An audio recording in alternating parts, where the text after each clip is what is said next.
வணக்கம். சற்று முன் கிடைக்கப்பெற்ற மிக மிக முக்கியமான செய்தி ஒன்று வெளியாகி உள்ளது. அதிமுகவின் முன்னாள் சபாநாயகர் தனபால் அவர்கள் அம்மாவை போல் இனி யாரும் அதிமுகவில் செயல்பட முடியாது, உண்மையாகவும் விசுவாசமாகவும் அதிமுகவில் இருக்கக்கூடிய தொண்டர்கள் அம்மாவை தவிர அந்த இடத்தில் யாரையும் வைக்க முடியாது என்று தனபால் அவர்கள் இணையதள பக்கத்தில் ஒரு பதிவு ஒன்றை செய்துள்ளார்.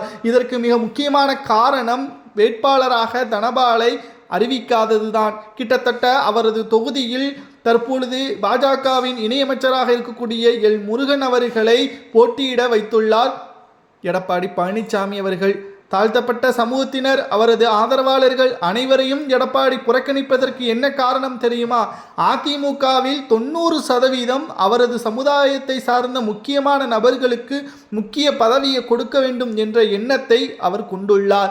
மேலும் அவருக்கு உதவியாக அவரது ஆதரவாளர்களும் களத்தில் நிற்கிறார்கள். ஆனால் தாழ்த்தப்பட்ட சமுதாய மக்களை பற்றி எந்த ஒரு கவலையும் எடப்பாடிக்கு கிடையாது. அதிமுகவை உருவாக்கிய எம்ஜிஆர் அவர்களது கொள்கை என்ன தெரியுமா?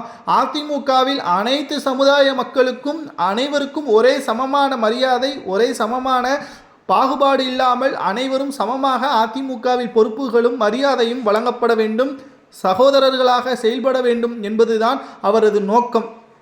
அதைத்தான் ஜெயலலிதா அவர்களும் கொண்டு வந்தார். ஒரு நாள் தனபால் அவர்களை புறக்கணிக்கும் விதமாக சில அதிமுகவின் நிர்வாகிகளும் திமுகவின் நிர்வாகிகளும் அவர் மீது ஒட்டுமொத்தமான விமர்சனங்களை முன்வைத்தார்கள்.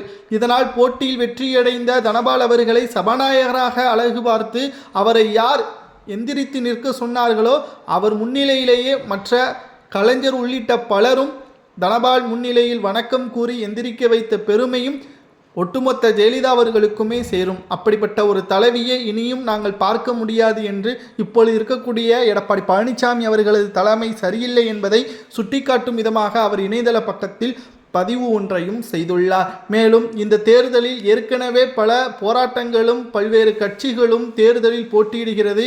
ஒற்றுமை இல்லை என்றால் இந்த தேர்தலில் அதிமுக சொற்ப வாக்குகளில் தோல்வியை தழுவும். அதிலும் குறிப்பாக எடப்பாடி பழனிசாமி அவர்களது செயல்பாடுகள் அதிமுகவின் உண்மையான தொண்டர்களுக்கு திருப்திகரமாக அவரது செயல்பாடுகள் இல்லை. இதனால் நிச்சயம் அதிமுகவில் ஒட்டுமொத்த தோல்வியை தழுவியதற்கு பிறகு மக்களும் தொண்டர்களும் எடப்பாடி பதவியை மாற்ற வேண்டும், கட்சியிலிருந்து ஓரம் கட்டப்பட வேண்டும். இல்லை என்றால் 2031 சட்டசபை தேர்தலில் அதிமுக வேறு கட்சியின் தலைமை ஏற்கக்கூடிய ஒரு சூழல் உருவாகினால் அது எம்ஜிஆர் அவர்களுக்கும் ஜெயலலிதா அவர்களுக்கும் செய்த அவமானமாக பார்க்கப்படும் என்று தனபால் அவர்களது இந்த பதிவு சரியா தவறா அந்தர்பல்ட் அடித்துள்ளார் தனபால் என்றும் சமூக வலைதளங்களில் பதிவுகளை மேற்கொள்ளப்பட்டு வருகிறது.